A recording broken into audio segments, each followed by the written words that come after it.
And welcome back to Urban Outlook. You know, the National Museum of African American Music was supposed to open its doors in the summer of 2020, but of course, the COVID-19 pandemic changed those plans. There's a new grand opening date. Fingers crossed that that will work, but of course, you know, in this world of dealing with the pandemic, things have to juggle. To bring us up to speed on just what's happening with the museum is Tanar Smithers. She is the Director of Education and Public Programs. Thanks so much for joining us, Tamar.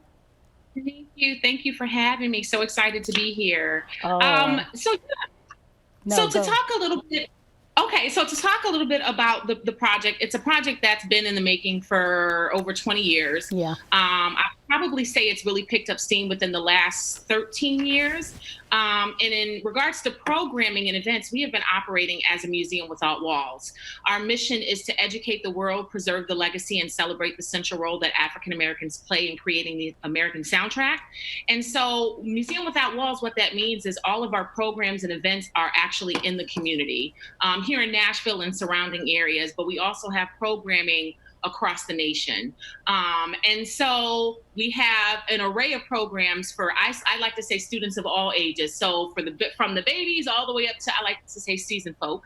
And so probably one of our most popular programs that we take into or have taken into the school district here, Metro Nashville Public School System, is our From Nothing to Something program, which touches and highlights on how innovative African Americans and enslaved Africans had to be when they came to this country to create music. They didn't have their instruments with them. They only had what they could bring and what they could remember.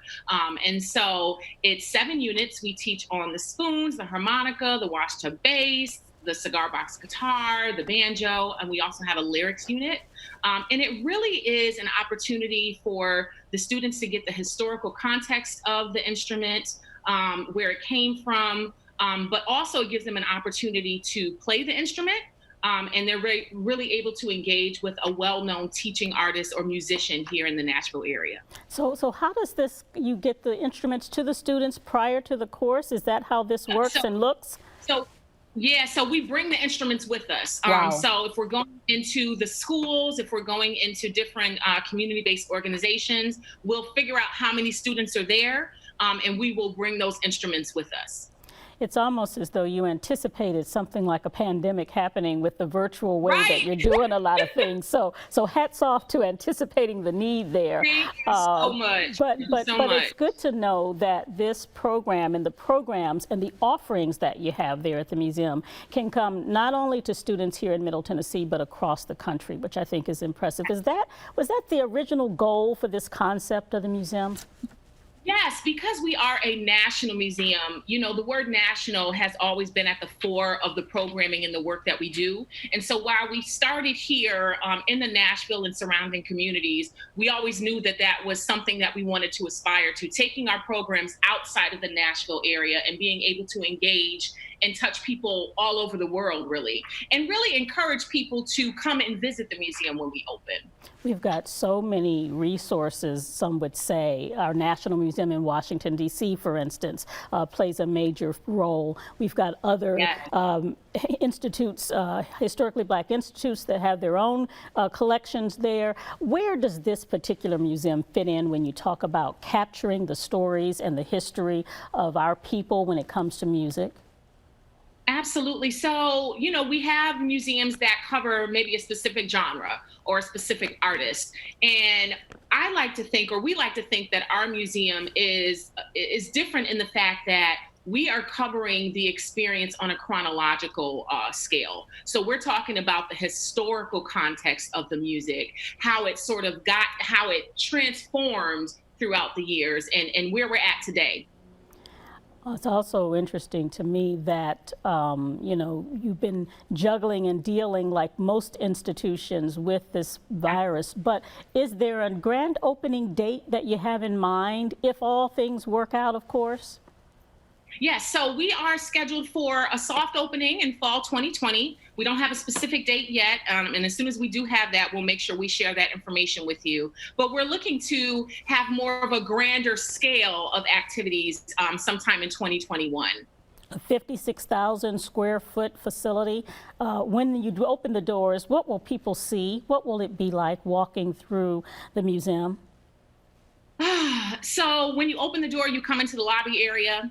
And then in regards to your experience, you will be able to go into our Roots Theater, which is a 15-minute video, which really covers sort of the overall history in a short amount of time.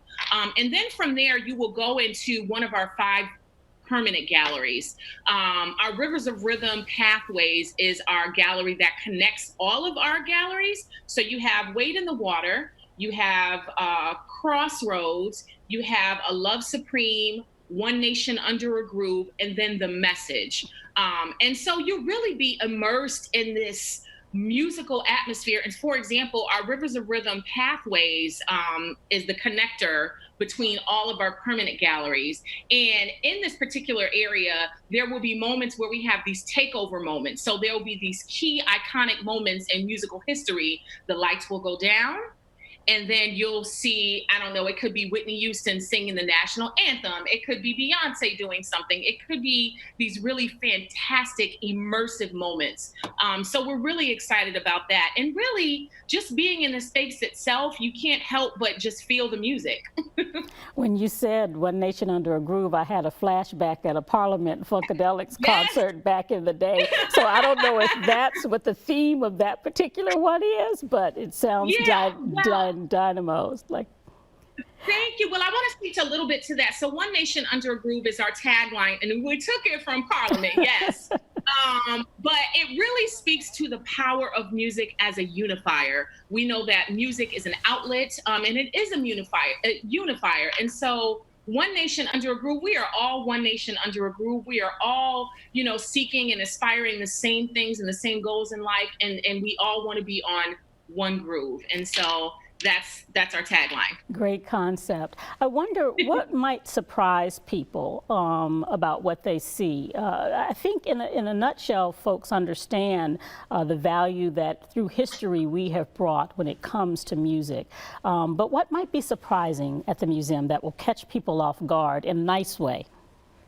I really like the interactives that we have. So in each gallery, there are really cool interactives. And obviously, according to CDC guidelines, we're reassessing those and seeing how we can make them safe and friendly for everybody. But probably one of my favorites in our Wade in the Water is a sing-along with Dr. Bobby Jones, who is well known and prominent in the gospel music arena.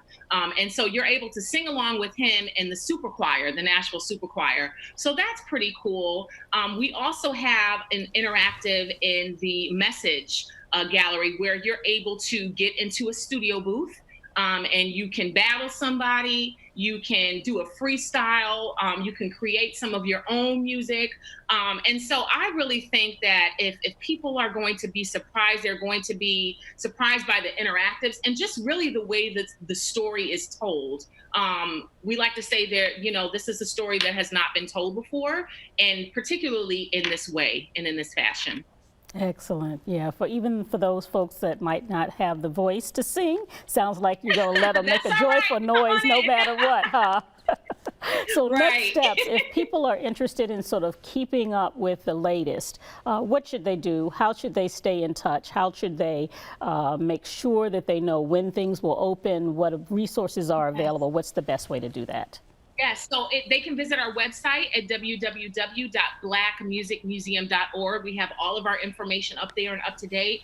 Also, follow us on all of our social media channel, Facebook, Instagram, Twitter. And in fact, since the pandemic hit, we have been able to pivot and transition a majority of our programming that we would do out in the community to a virtual and digital sense. And so we have a lineup and a schedule on our Facebook where we're presenting live artist chats with well-known artists and supporters of the museum. We have our Youth Thursdays where we're premiering videos of our From Nothing to Something program, all of the units that we have.